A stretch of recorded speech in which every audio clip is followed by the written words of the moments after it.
Así como estamos sentados, en el nombre del Padre, del Hijo, del Espíritu Santo. Amén.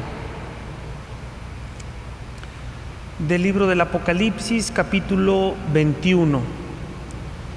Luego vi un cielo nuevo y una tierra nueva, porque el primer cielo y la primera tierra desaparecieron, y el mar no existía ya. Vi la ciudad santa, la nueva Jerusalén, que bajaba del cielo de junto a Dios, engalanada como una novia ataviada para su esposo. Y oí una fuerte voz que decía desde el trono: esta es la morada de Dios con los hombres. Pondrá su morada entre ellos, ellos serán su pueblo, y Él, Dios con ellos, será su Dios. Y enjugará toda lágrima de sus ojos, y no habrá ya muerte, ni habrá llanto, ni gritos, ni fatigas, porque el mundo viejo ha pasado. Entonces dijo el que estaba sentado en el trono: mira que hago nuevas todas las cosas. Señor, te pedimos que nos conceda la luz de tu Espíritu Santo, sabiduría, inteligencia, piedad para acercarnos a tu palabra con un corazón bien dispuesto, con un espíritu también sabio, que busque también encontrar palabras de vida, palabras de esperanza. Padre nuestro que estás en el cielo, santificado sea tu nombre. Venga a nosotros tu reino. Hágase tu voluntad en la tierra como en el cielo. Danos hoy nuestro pan de cada día. Perdona nuestras ofensas, como también nosotros perdonamos a los que nos ofenden. No nos dejes caer en la tentación y líbranos del mal. En el nombre del Padre, del Hijo, del Espíritu Santo. Amén. Bien, pues buenas noches a todos, a todas. Escuchamos este capítulo 21, el inicio, los primeros 6, 7 versículos, que es el final del libro, el final del Apocalipsis, que nos presenta esta visión de la Jerusalén celestial. Pero no ese es el punto en el que quería detenerme, sino en la descripción que dice como una novia ataviada para el novio. Una imagen, un símbolo. El matrimonio, las nupcias, las bodas también son un símbolo. Pertenece a nuestra cultura, es un símbolo cultural.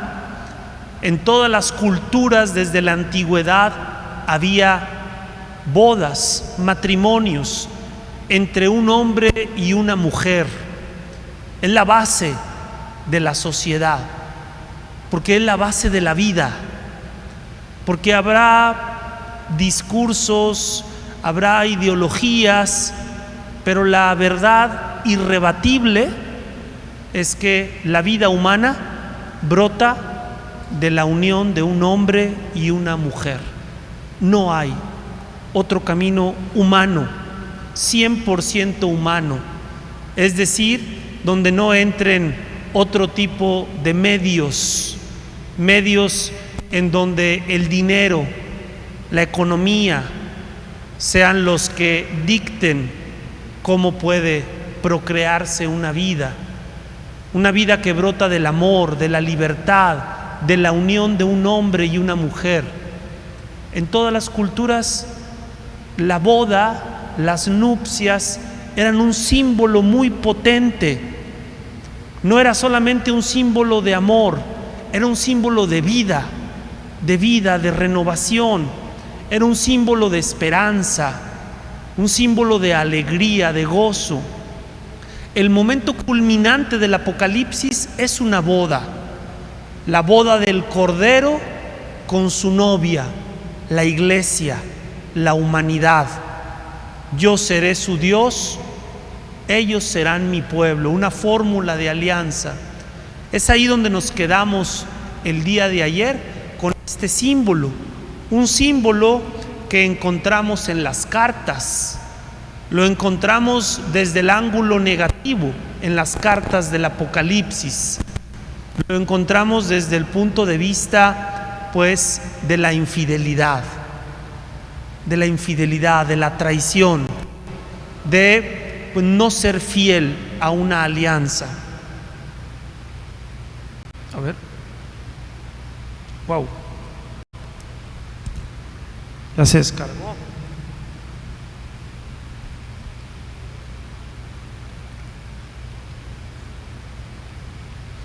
Perdón, pero déjenme ver. Perdón. Ay. Disculpen, ahí voy. A ver. ¿Dónde está? Así son las cosas, fallan justo en el momento en que uno no quiere. Ya se arranó esto, espérenme. ¿Dónde está?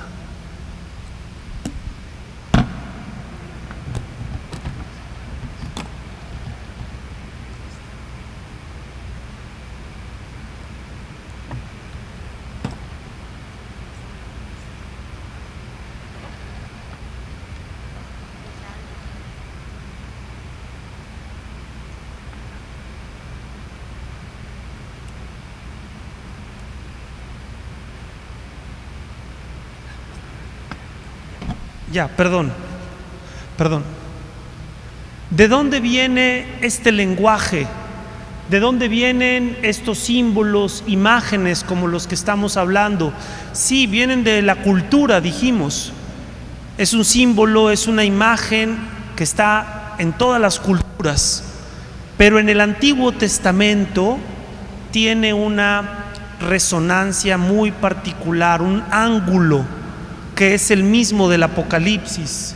Por eso voy a seducirla, voy a llevarla al desierto y le hablaré al corazón. Fíjense las descripciones. Voy a seducirla, voy a llevarla al desierto, voy a hablarle al corazón. ¿Quién está hablando? Está hablando Yahvé, está hablando Dios. Le está hablando está hablando en referencia a su pueblo. Voy a seducirla, voy a llevarla al desierto y le hablaré al corazón, y ella me responderá como en los días de su juventud. Es decir, como cuando estaban recién casados, cuando había un amor vivo, intenso, había un amor que era fuerte. Aquí el ángulo ya no es el del primer amor, el del amor de los orígenes. Parece que ya ha pasado tiempo. Los que leyeron las cartas del Apocalipsis se dieron cuenta que a una de las iglesias le dice: tengo contra ti que has perdido tu amor de antes, el amor de juventud. Yo te desposaré conmigo en justicia y en derecho, en amor y compasión. Te desposaré conmigo en fidelidad, y tú conocerás a Yahvé, al Señor. Te desposaré conmigo. Va a renovar el matrimonio, va a renovar el desposorio. Este texto del profeta Oseas es del siglo VIII antes de Cristo. Ojo, 800 años casi antes de Cristo.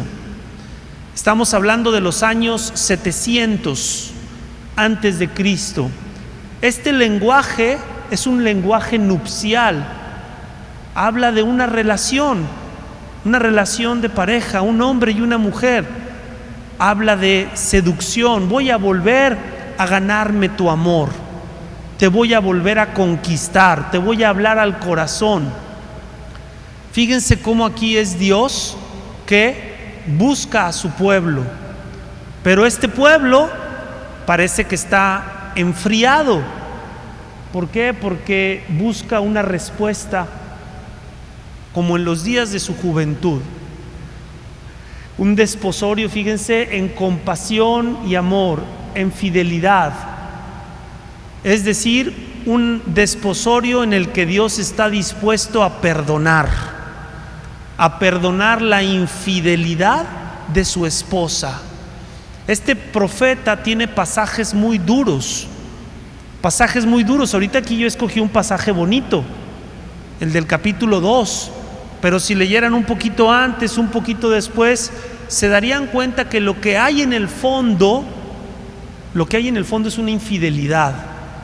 Y eso es algo muy fuerte, lo sabemos, a nivel relacional, porque implica un rechazo, implica una traición a una confianza, a una entrega. Fíjense, sobre ese fondo, la actitud aquí de Dios sería como el esposo engañado. ¿Pero qué? ¿Qué va a hacer? ¿Se va a enojar con ella? ¿La va a despreciar? ¿La va a repudiar? ¿Le va a decir, ya no quiero saber nada de ti, vete, olvídate de mí? ¿O le va a dar otra oportunidad? Yo te llevaré al desierto, te volveré a seducir. Fíjense, en el fondo, aunque el lenguaje es crudo, es un lenguaje duro, está lleno de un amor, está lleno de un perdón que honestamente no es 100% humano. ¿Quién perdona una traición así? ¿Quién perdona una infidelidad así? Y todavía se da a la tarea de decir, yo te voy a volver a conquistar. Casi como diciendo, a lo mejor yo te fallé y otra vez voy a volver a conquistarte. Y si me fuiste infiel, es porque a lo mejor yo te descuidé. Hay en el fondo una actitud de Dios hacia su pueblo que habla de un amor inmenso. Y ayer veíamos este texto. Toleras a Jezabel, esa mujer que se llama profetiza y está enseñando y engañando a mis siervos para que forniquen y coman carne inmolada a los ídolos. Les he dado tiempo de arrepentirse, pero no quiere arrepentirse de su fornicación. Uno lee este texto y pone el grito en el cielo y se espanta y dice, ¿qué es esto? ¿Qué lenguaje es este? ¿Por qué? Porque lo primero que viene a nuestra mente con este tipo de palabras, pues es un tema sexual, pero no es así. Es un tema de alianza, los ídolos, la idolatría, una infidelidad a la alianza. Yo seré tu Dios, tú serás mi pueblo, como escuchamos en el Apocalipsis al final. Y también aquí está el matiz positivo. Le he dado tiempo de arrepentirse. Es decir, yo quiero que volvamos a estar juntos. Yo quiero que volvamos a ser uno solo. Yo quiero que dejes a ese ídolo. Yo quiero que volvamos a hacer un matrimonio, tú y yo, tú para mí, yo para ti. No es, por lo tanto, un lenguaje que esté cerrado a la conversión. Es un lenguaje abierto a la conversión. Este lenguaje nupcial del Antiguo Testamento está en todo el Apocalipsis, desde el principio hasta el final, como escuchamos. La clave para entender qué está pasando, se le dijera, bueno, padre, ¿y en qué consiste esta infidelidad? ¿Qué es eso que está descrito con esta palabra tan dura? Fornicación. Bueno, esto, la comida idolátrica. ¿Y qué era la comida idolátrica? Era una cuestión muy particular del Imperio Romano y que perdura hasta nuestros días. Perdura hasta nuestros días en una frase. Algunos de ustedes han de conocer esa frase. Es una frase política. De hecho, todavía en algún tiempo se oía decirla a algunos políticos. Ahorita ya no se dice. No se dice, pero sí se practica. ¿Cuál es la frase que era común en el Imperio Romano?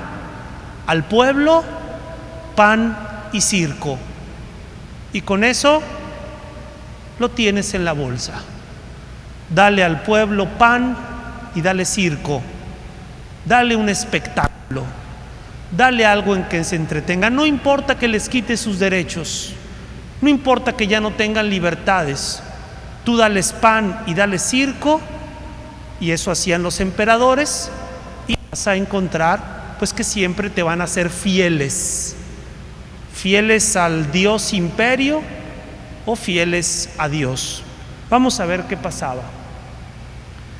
Si ustedes vieron en las cartas, en el centro de la menorá, en el centro del 7 estaba Tiatira.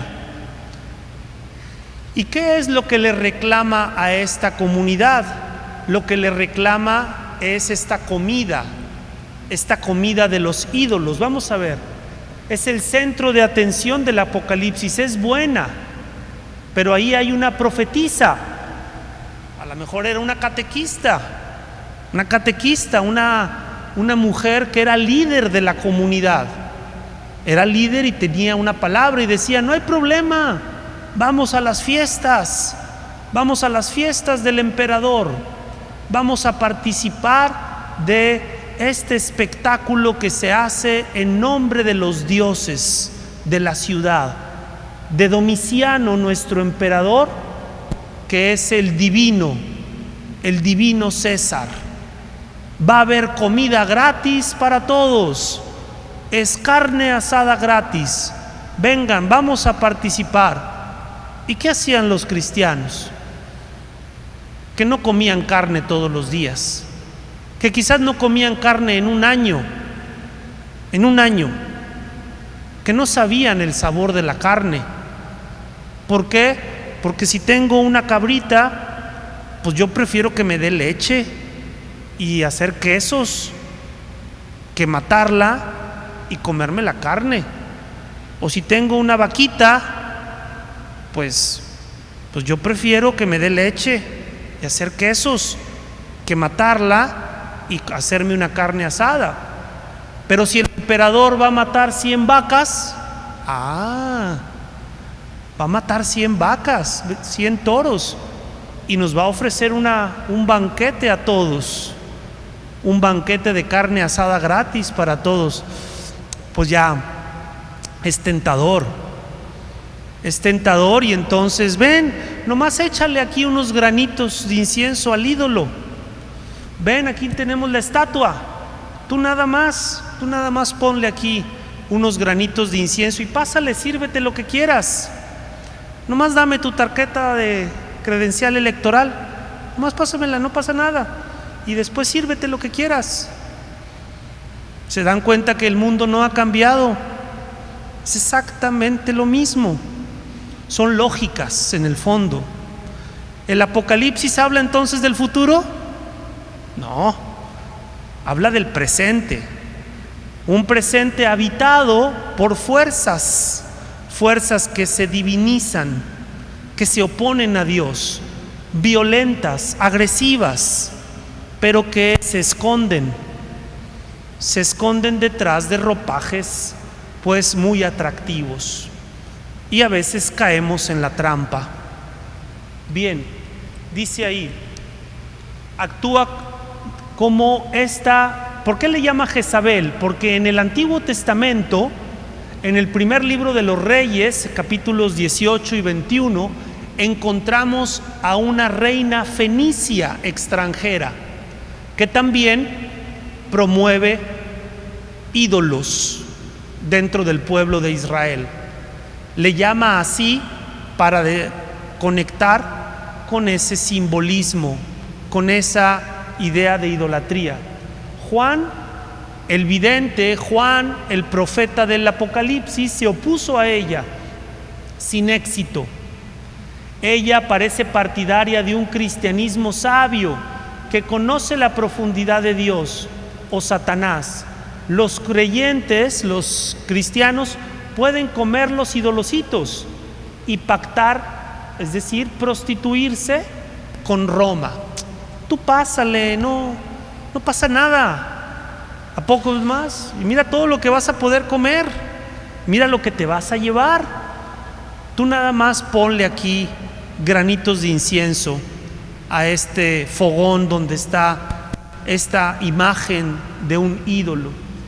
En el final del siglo I, entre el año 90 y 95, hubo un emperador romano llamado Domiciano. Es posible, lo más probable, es que el Apocalipsis se haya escrito en esos años, porque este emperador romano, Domiciano, promovió el culto imperial, el culto a su persona. A ver, hermanos, hay que ser honestos, el poder embriaga a las personas. Y saberte con un poder tan grande, híjole, ahí están ciertos presidentes, nomás veamos, siente Dios la persona. ¿Por qué? Porque están negociando con vidas humanas, están pactando la paz de un país, dos países que no tienen nada que ver con ese país. ¿Dices tú? ¿Cómo es posible esto, verdad? ¿Cómo es posible que otros dos que no tienen nada que ver con este país estén negociando la paz? Pues es que nosotros somos los poderosos. Y ahorita, obviamente, gracias a la cultura cristiana de Occidente, pues ninguna autoridad política puede divinizarse, ¿no? Pero sí puede hacer grandes pancartas con su foto, ¿verdad? ¿Qué es eso sino una idolización, vamos a llamarlo así? A ver, en el fondo está esta lógica de un poder que también se opone a Dios. Se opone a Dios cuando ¿qué? Cuando se hace absoluto, cuando se apropia de la vida de las personas. Entonces, Domiciano, Asia Menor, ya habíamos visto dónde estaban las 7 iglesias, estaban en lo que ahorita es Turquía, y esa es la sección en donde se promovió mucho este culto a Domiciano. ¿El Apocalipsis, un libro sobre el final de los tiempos? No, es un libro de resistencia. Resiste. Sí, se me antoja mucho la carne asada gratis. Sí, pues no pasa nada, puedo ir y me traigo carne que no he probado en 5 años. No sé, el sabor de la carne ya se me olvidó de tanto tiempo. Resiste. Sé coherente a tu fe. Coherencia y decir, no, yo no quiero el alimento del ídolo. No puedo decirme cristiano, católico, discípulo de Jesús y al mismo tiempo andar en esas fiestas. No puedo andar en esas fiestas y en esos ambientes y decir que soy discípulo de Jesús. Si realmente lo soy, no puedo ni siquiera tomar parte en esa fiesta, porque lo que ahí sucede tiene otro código moral, ético. Hombre, no pasa nada, órale. Siempre va a haber quien diga, sí, no pasa nada. Y quien se tome un poco más en serio y diga, no, yo no puedo. Resistencia, coherencia, testimonio. De eso trata el Apocalipsis. Era un libro para animar. Decíamos, no era para provocar miedo, no era para angustia, era en cierto modo para abrir los ojos. Revelación, apocalipsis, para abrir los ojos y poder ver la realidad y decir, este es el camino que yo tomo, esta es la opción que yo hago.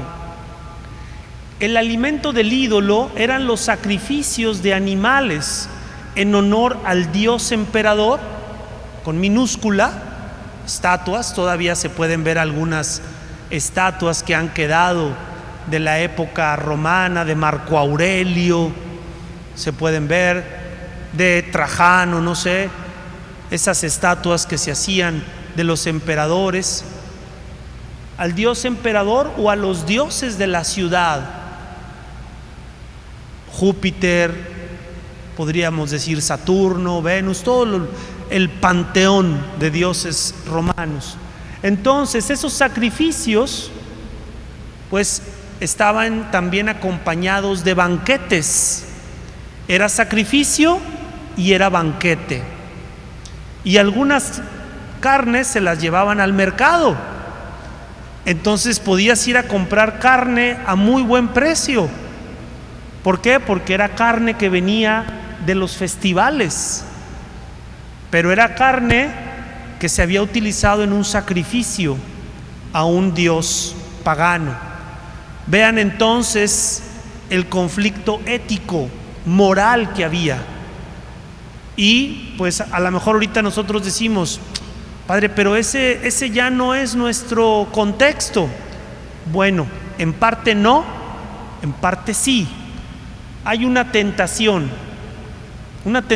que tiene todo poder político, estatal, todo gobierno, de todo tiempo, cultura y estado. Esa tentación de autodivinizarse y también de ir restando libertades. El cristianismo va a ser prohibido, proscrito, mejor dicho. Va a ser proscrito, y por eso van a haber las grandes persecuciones, los mártires, las catacumbas, todos los primeros siglos, 2, 3, hasta el principio del IV siglo, con la persecución de Diocleciano en el año 303. ¿Por qué? Porque el cristianismo va a ser una religión que para el romano es peligrosa. ¿Por qué? Porque dice: no, tú no eres Dios, tú no eres Dios, yo no te voy a dar culto, yo no voy a participar de tus marrullerías ni de tus fiestecitas, y tú me estás pidiendo una fidelidad que para mí solo se tiene que dar a Dios. Entonces había esta presión social, y había algunos que caían, había algunos que sí, pues no resistían y empezaban a pactar con esta lógica. En la Roma antigua era pan y circo, estas fiestas, festivales, y también el alimento, porque siempre también va a haber carencias, porque ¿quién va a rechazar algo que te están dando gratis, entre comillas? No va gratis. Quiero tu fidelidad, tú me tienes que ser fiel si aceptas mi comida. No, espérate, yo no te voy a dar mi fidelidad está con Dios. ¿Qué significa ser discípulo de Jesús, del Cordero degollado que está en pie? Significa estar dispuesto entonces a ese martirio, estar dispuesto a que por no participar de este contexto puedas ser perseguido, puedas también tener que dar la vida. En nuestro caso, pues ya no estamos así. Sin embargo, hemos mencionado el lunes en la guerra cristera en nuestro país. Fue hace menos de 100 años un episodio donde había una prohibición a vivir nuestra fe católica, y lamentablemente hubo una guerra sangrienta, armada. Hubo gente que estuvo dispuesta a dar su vida por recuperar la libertad de poder creer en el Dios que creía cada uno. Bien, vamos a dar un paso adelante. Además del septenario de cartas, seguimos con el número 7. Vimos 7 cartas. La carta de en medio, la cuarta carta, la de Tiatira, era la más importante, es el centro de atención. Ya vimos por qué. Porque ahí está el conflicto que atraviesa todo el Apocalipsis. El dragón, la bestia, todo eso está en función de un sistema político, económico, social y religioso, bien trabado. ¿Por qué? Porque también hay movimientos políticos que se vuelven como una religión, como un culto, y terminan también dividiendo. Hay otros septenarios, están las 7 iglesias, las 7 cartas, los 7 sellos, las 7 trompetas, las 7 copas. Aquí tenemos un recorrido de todo el Apocalipsis, desde el capítulo 1 hasta el capítulo 22, y nos damos cuenta de que la estructura del Apocalipsis es a partir de septenario, visión, visión, septenario, visión, septenario, septenario, visión, visión, visión, septenario. Hay una alternancia. ¿Qué es lo más importante? Si a mí me preguntaran, bueno, y de esto, de los septenarios, ¿dónde está la parte más importante? Está en las visiones. Vean cómo aquí hay 3 visiones juntas. Ese es el centro del Apocalipsis. La parte más importante del Apocalipsis son los capítulos 11, 12 y 13. Ahí se conjuntan 3 visiones, donde en el centro está una mujer que da a luz, un dragón que quiere comerse a su hijo, y el hijo que es llevado a la presencia de Dios. Una manera de hablar del misterio pascual de Cristo. Cristo que parece que la muerte lo ha devorado, lo va a devorar, pero que resucita, vence a la muerte y está a la diestra de Dios Padre en las alturas. Bueno, esta es la estructura del Apocalipsis, una estructura que alterna septenarios con visiones. Ahora, esto puede ser leído de varias maneras. Aquí tienen 2 figuras. A ver, estas 2 figuras serían 2 maneras de entender el tiempo. Dice 2 formas de entender el tiempo.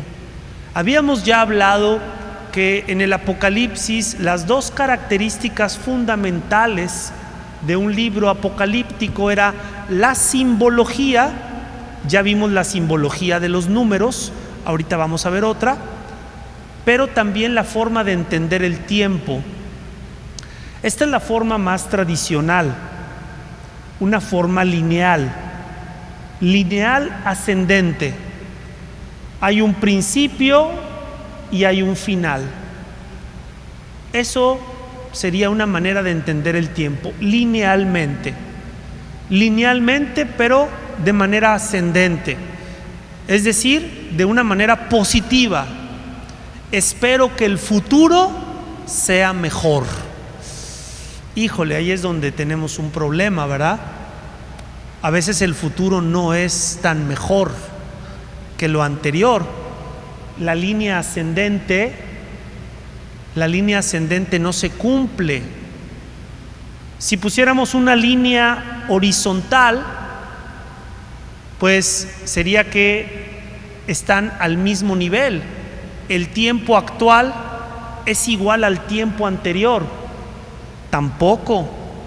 Hay quien dice que el anterior fue mejor y por lo tanto el posterior, pues a veces no va a ser mejor que el anterior. Es decir, esta forma lineal lo único que garantiza es que el tiempo avanza y no se repite lo anterior. El punto anterior es distinto al que sigue. Pero hay otra forma de entender el tiempo, y esta es la del Apocalipsis. Esta forma de entender el tiempo es una forma en espiral ascendente. Es decir, para nosotros esa ascendencia, ese final hacia arriba, tiene que ver con Dios. Al final está Dios. Es la consumación de todas las cosas. Todo será consumado en Cristo. Pero aquí la diferencia es que los puntos se tocan. Se avanza, pero los puntos se tocan. Este punto, este punto, este punto y este punto y este punto y este punto están en el mismo nivel. Sin embargo, están en distinta intensidad. A ver, es lo que decíamos el primer día. A mí esto ya me sucedió. A mí esto ya me pasó. Ya había vivido una experiencia así, pero es diferente. ¿Por qué? Porque ahorita tengo 40, 50 y cuando me pasó esto tenía 30.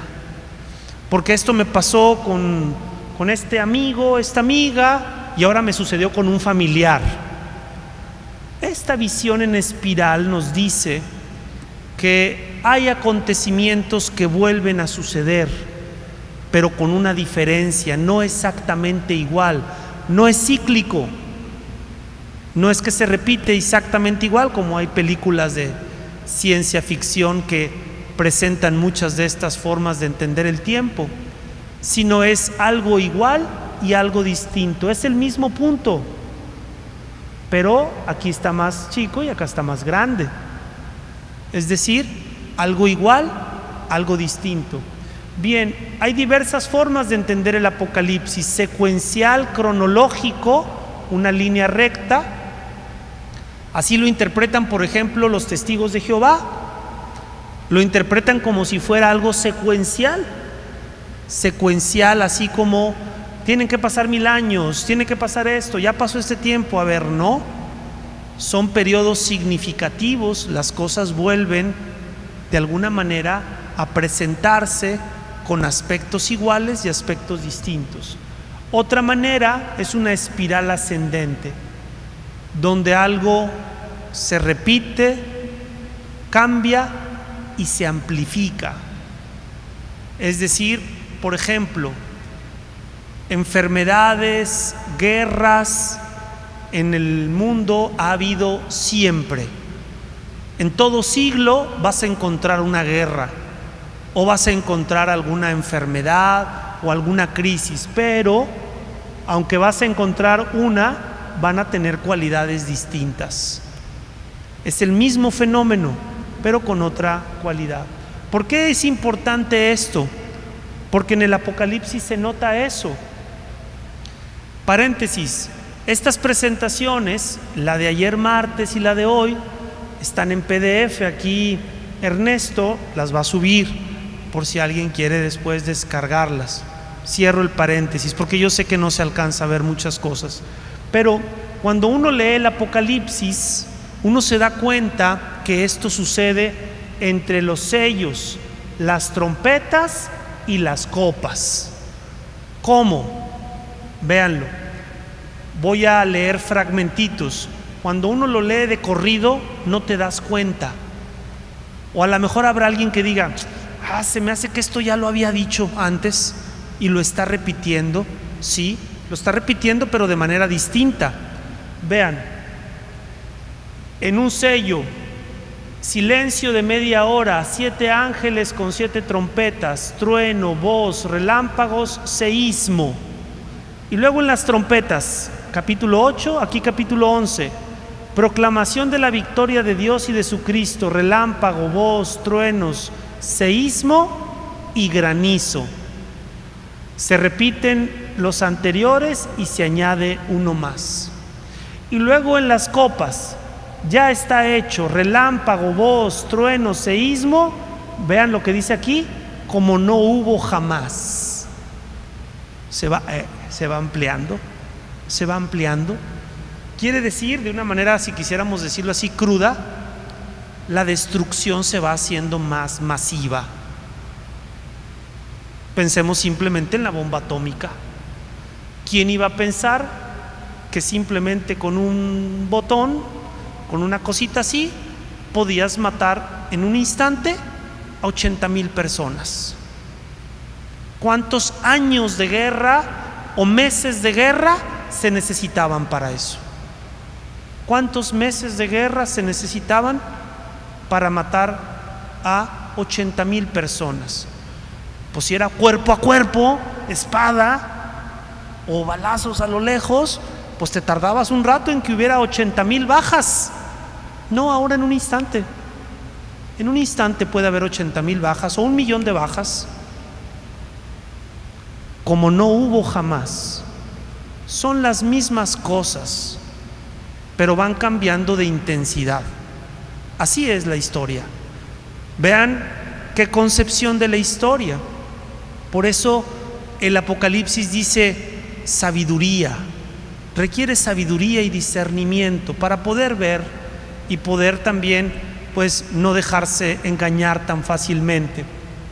Vean en los sellos, aquí era el primer sello, segundo sello, segunda trompeta y segunda copa. Aquí era primer sello, primera trompeta y primera copa. Caballo rojo, primer caballo, sangre, guerra y muerte. Luego, segunda trompeta, una gran montaña cae sobre el mar. 1/3 del mar es sangre y 1/3 de lo que está sobre el mar muere. Luego en la copa, el mar es como sangre, se vuelve a repetir lo mismo, sangre, sangre, sangre. En el mar muere toda vida, de 1/3 a la totalidad. Si el mal no se contiene, abunda, va a hacerse cada vez más grande. Eso lo podríamos aplicar un poco a la realidad social de nuestro país. Si el mal no se contiene, el mal va a abundar. ¿Por qué? Porque va a ir creciendo, se va a ir expandiendo. Por sí mismo no se va a controlar. El Apocalipsis no es ingenuo. Ve que en la historia hay una conflictividad y al final Dios tiene que poner un orden. Dios tiene que separar el trigo de la cizaña, como dirá aquella parábola de Jesús. Dios separará de la red los peces buenos y los no buenos. En la historia está esta conflictividad, esta crisis que exige discernimiento. Exige en los discípulos no dejarte guiar por un falso ídolo, un falso poder. Vamos a seguir. Estaba echando la luz, perdón. Vamos a cambiar de simbolismo. Aquí tratamos de abundar en el simbolismo aritmético, los números, y nos concentramos en el número más importante, el 7. Vimos las 7 cartas y nos detuvimos en la cuarta, porque en el simbolismo del 7, el brazo central de la menorá, el brazo central es el más importante. La cuarta iglesia y la situación que ya dijimos de la comida imperial. Ahora vamos a ver otro simbolismo, que es el simbolismo de los animales. Aquí el origen es, como decíamos antes, doble. Decíamos del matrimonio, hay una fuente cultural. En todas las culturas ha existido el matrimonio de un hombre y una mujer, pero en Israel, en el Antiguo Testamento, tiene un toque particular. Este Dios fiel, este Dios que, aunque es traicionado y engañado, busca otra vez que su esposa se enamore de él y que puedan vivir en alianza. En los símbolos de los animales también hay un origen de la naturaleza y otro de la escritura.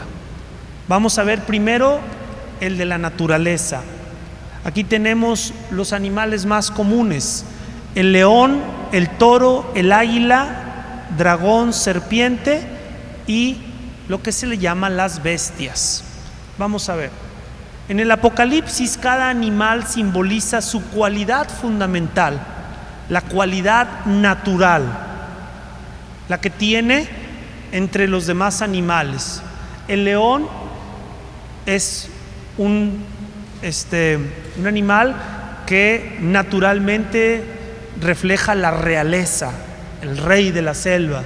Los emperadores construían en sus palacios leones y tenían ahí figuras de leones. La esfinge es un león, tiene esos rasgos, ¿verdad?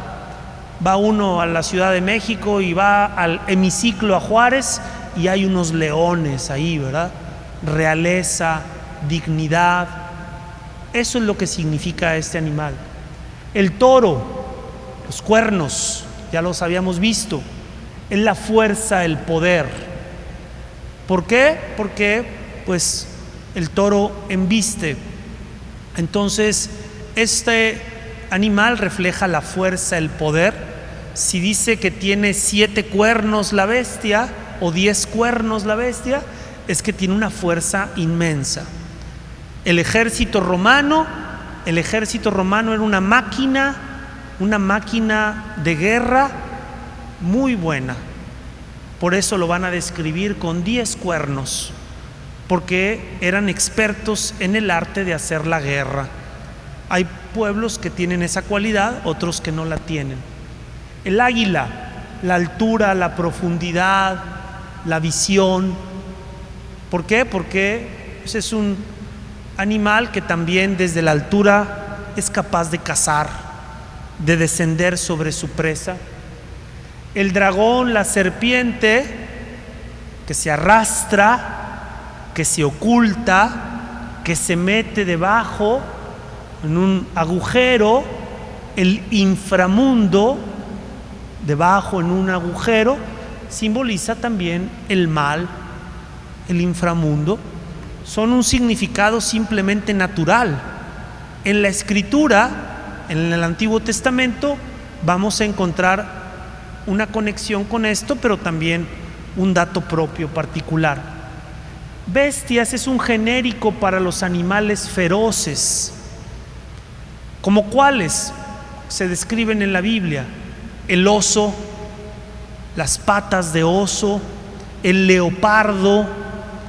Cuando en el libro del profeta Daniel se describen a los imperios, se describen con estas características: cuerpo de un leopardo, patas de un oso, pero todas coinciden en lo mismo: son bestias feroces, es decir, son animales violentos. Es la violencia de la guerra, la violencia de un ejército. Ahora, en el Antiguo Testamento tienen otro significado, pero que tiene una conexión. Aquí dice significado en el Antiguo Testamento. El león, cuando aparecen juntos, león, novillo, hombre y águila, en Apocalipsis 4 y 5, como vimos el primer día, es una referencia a Ezequiel. Es una referencia porque en ese el profeta aparecen también estos 4 seres juntos. No es casualidad. No es casualidad que aparezcan el águila, el toro, el hombre y el león juntos en Ezequiel y que los ponga el Apocalipsis. Quiere decir que lo hace porque ve una conexión. ¿Y qué sucede en Ezequiel? La manifestación de la gloria de Dios. Dios se manifiesta en su creación. En esta creación, el aire, la tierra, el hombre y los demás seres vivos, como explicábamos el primer día. El león de la tribu de Judá, así dice, ha triunfado el león de la tribu de Judá. Un signo real. Judá, una tribu. ¿La tribu de quién? La tribu del rey David. Vean cómo ahí conecta esta realeza que naturalmente se le daba a este animal con la realeza, el Mesías de David, el Mesías davídico, perdón, de la tribu de Judá. El león de Judá es el Mesías, el hijo de David. Una manera aquí de hablar de nuestro Señor Jesucristo como el Mesías davídico. Jesús, hijo de David, ten compasión de mí, como aparece en los evangelios que se dirigían a él. Jesús, hijo de David, ten compasión de mí. Ha triunfado el león de la tribu de Judá. Así aparece en Apocalipsis 5. Y en Génesis 49, cuando Jacob bendice a sus hijos, a Judá le dice: eres un león, cachorro de león eres, Judá. acabas de capturar a tu presa, ¿quién te va a desafiar? Una manera entonces de entender la victoria de Cristo sobre la muerte. Ha vencido a su enemigo y ya nadie se lo puede arrebatar, ese trofeo, esa victoria. Una manera muy bella de hablar de la victoria y el triunfo pascual. Cuando dice León de Judá, habla del triunfo. ¿Qué triunfo? ¿Militar? No, el triunfo de la cruz, el triunfo de la Pascua, de la resurrección, el cordero degollado en pie. Ese ya lo habíamos comentado. Dragón rojo, serpiente antigua. Así aparece en el capítulo 12.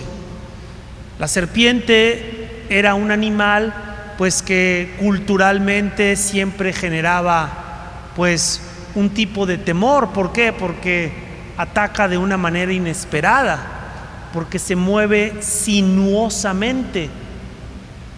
No es como pues ver a un caballo, ¿verdad? O a un animal que tú ves por dónde se mueve, pero hasta un caballo ve una serpiente y parece que vio un monstruo, ¿verdad? Algo tiene el animalito ese, algo tiene que incluso a un animal más fuerte como un caballo lo espanta ver una serpiente. ¿Por qué? Porque es la forma en la que se mueve, que ataca. Bueno, pues así ataca el mal. Así es la tentación, no te das cuenta. Y para cuando te das cuenta ya caíste. Para cuando reaccionas ya está ahí, ya te picó.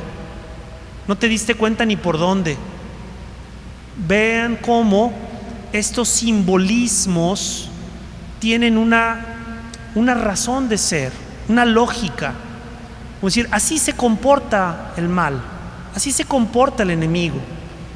Sin darte cuenta ya te envolvió, ya lo tienes ahí pescado en los pies. Entonces, en la Biblia tiene esta connotación de el mal, de lo que se opone a Dios, el mal, el enemigo, el diablo, Satanás, como dice el capítulo 12. Ahí es donde tiene un contenido muy particular en la Sagrada Escritura, distinto a otros pueblos. Yo me acuerdo cuando era niño, mi papá, pues la gente de antes compraba esas enciclopedias y en la casa pues no faltaban algunas enciclopedias, ¿verdad? De historia universal, etcétera. Y a mí me gustaba meterme ahí al cuarto donde mi papá tenía los libreros y algunos de estas enciclopedias y me gustaba hojearlos. Y pues siendo niño pues te llaman la atención las fotografías. Y me acuerdo mucho de esas fotografías de la tumba de Tutankamón, ¿verdad? Que se descubrió al principio del siglo XX.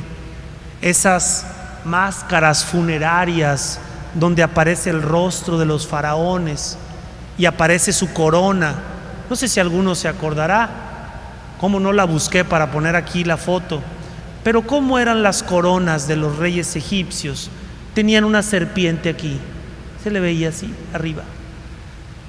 Fíjense qué interesante, para una cultura contemporánea significaba su poder, el poder de los faraones.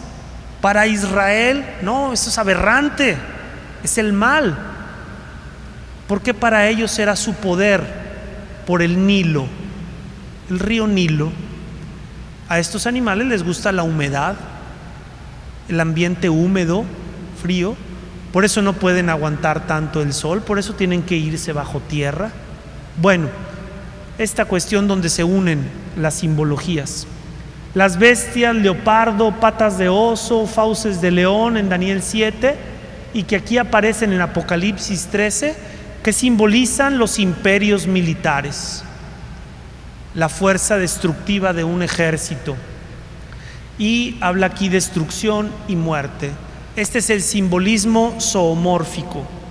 Vamos a seguir un rápido. Simbolismo cromático. A ver, los colores también en el Apocalipsis tienen un significado.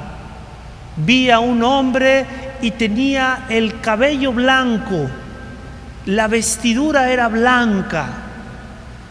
La mujer estaba sentada sobre una colina y traía una vestidura púrpura, escarlata, el rojo, el blanco, el negro. Bueno, ahí los colores tienen un valor también, obviamente con un contacto en la realidad. El blanco, ¿por qué el blanco es la divinidad? Porque es la luz, es el color de la luz. El blanco es luz, es el color que refleja la luz. El negro es la ausencia de la luz. Son los dos polos opuestos. Aquí hay una frase interesante: el Apocalipsis no ve la realidad en blanco y negro. La realidad no podemos verla en blanco y negro. Hay algunos colores también. Quiere decir entonces que tienes que contrastar, ver. Hay más colores, hay realidades ambiguas. El blanco, victoria, trascendencia, divinidad. El dorado, el oro, que también aparece, color dorado, oro. Fíjense, yo no sé si se habían dado cuenta, pero de ahí viene la palabra adoración. Adorar, adoración, proviene de esta raíz. Adorar, el dorado, el oro. ¿Qué significa? El culto, la alabanza, la liturgia. Es decir, todo lo que compete a la relación con Dios. Por eso tiene que ser dorado. También un color vinculado con la realeza, la dignidad. El rojo, bueno, habrá gente que le guste el rojo ahorita, ¿verdad? Pero pues no se sientan mal si a alguien le gusta el rojo. Pero el rojo es la violencia, simplemente por la referencia a la sangre. El rojo es la violencia, el exceso, las realidades relacionadas con el mal. Ahorita pues no es así, ¿verdad? Yo hace tiempo me tocó leer en una revista el tema de los colores de los carros. Yo nunca no me había puesto a analizar. Yo creo que todos, de alguna manera, los que tienen algún vehículo, pues dicen, pues es que a mí me gusta este color y tal. Y es interesante porque en ese artículo de la revista, me lo mandó mi hermano mayor, yo creo que él andaba comprando un carro, yo andaba viendo un carro, no sé, y venían descripciones interesantes. Curioso, porque el rojo no tenía nada que ver con esto, sino con la emoción, lo emocionante. La gente que le gusta la velocidad, la gente que le gusta así un poco las cosas intrépidas, distinto. Bueno, hay aquí algo cultural. Aquí estamos en el contexto de la Biblia. El verde pálido, la fragilidad de la vida. El negro, la muerte, la injusticia, la miseria, la pobreza humana. El simbolismo cromático. Ahora, el tiempo en el Apocalipsis, ya lo habíamos visto, el tiempo tiene no una linealidad ascendente, sino tiene esta característica: repetición, variación, ampliación. Aquí dice el género literario del Apocalipsis: hay cartas, hay una parte litúrgica, hay una parte de profecía. En el Apocalipsis no hay un solo género literario, se combinan varios. Por eso, pues es un libro tan rico y también a veces tan complicado. Yo aquí quise detenerme en la liturgia. ¿Por qué? Porque esto tiene que ver con nosotros, con la misa.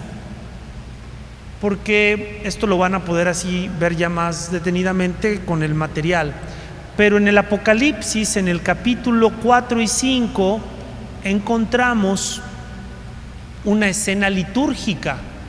La vimos el primer día: el trono, el que está sentado, el cordero, el libro, el canto, santo, santo, santo. Hay una estructura donde hay una referencia a la creación, está un himno del Sanctus, y después se dice el Cordero que nos compró con su sangre, la redención. Si nosotros analizamos la estructura, nos vamos a dar cuenta que corresponde a una oración judía que se hacía en la sinagoga, llamada Yoster, en donde también había lo mismo, un recuerdo de la creación, Kadosh, Kadosh, Kadosh, la referencia a Isaías, al santo, pero a diferencia del Apocalipsis, hablaban del Éxodo y de Moisés. El acontecimiento de la salvación, que está en rojo, era Moisés y el Éxodo. En el Apocalipsis es el Cordero, que está degollado y está de pie, que nos ha comprado con su sangre y ha hecho de nosotros para su Dios un reino de sacerdotes. La redención y la salvación en Cristo ya no es la del Éxodo, porque no somos judíos, somos cristianos. Bueno, hermanos, hermanas, esta es la estructura de lo que después va a ser nuestra misa. Liturgia de la palabra, liturgia eucarística. Primero la palabra, el libro y los sellos, abrir el libro, leer el libro. Después de abrir el libro y leer el libro, se canta la victoria del Cordero. Viene la noche antes de morir, tomó pan en sus manos y dijo, y entre la palabra y la Eucaristía se encuentra el Sanctus. Bueno, es una hipótesis muy, muy probable, y es que el Apocalipsis contenga unos rastros, por decirlo así, de lo que fueron las primeras celebraciones de nuestra misa, de las primeras celebraciones litúrgicas. En los capítulos 4 y 5, volvemos al principio, el Apocalipsis habla del final del mundo, no, habla de lo que celebramos, habla también del presente y también habla del futuro. Anunciamos tu muerte, proclamamos tu resurrección, ven Señor Jesús. Cuando decimos eso en la misa, hablamos del presente y hablamos del futuro. Anunciamos tu muerte, proclamamos tu resurrección aquí y ahora, pero hablamos de lo que esperamos en el futuro. Ven Señor Jesús. Y ahí está en su cuerpo y en su sangre ya. Muy rápido para tratar de presentar todos. Bueno, aparece al final unas notas cristológicas del Apocalipsis.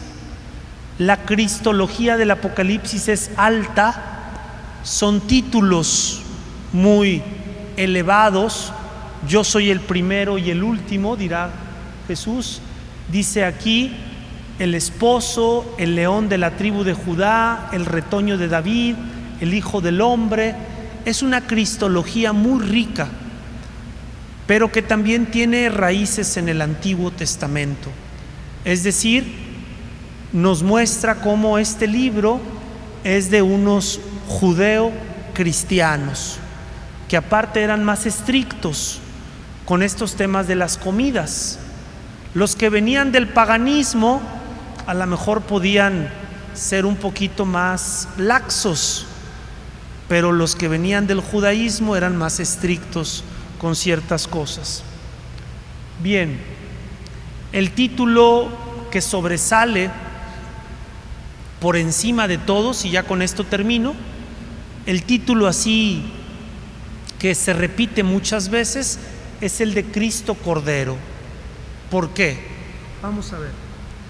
Es el Cordero que inicia la historia, el Cordero Pastor, el Cordero Pastor sobre el monte, el Cordero Esposo, el Cordero Señor de señores y Rey de reyes. Aquí vienen los capítulos. El Cordero Santuario, el Cordero Lámpara. ¿Por qué este título es el más frecuente? Por dos razones. Primero, porque nos remite al misterio pascual de Cristo, y en la Pascua judía el cordero era el centro. El cordero me refiero al animalito, es decir, se sacrificaba ese cordero, se asaba y se comía en familia. Pero como dice Pablo, Cristo nuestro cordero pascual ha sido inmolado. Cristo nuestro cordero es aquel que muriendo destruyó la muerte y nos dio vida, nos da su alimento. Es entonces la intención la de subrayar el misterio pascual de Cristo, un misterio de victoria, de triunfo, de vida.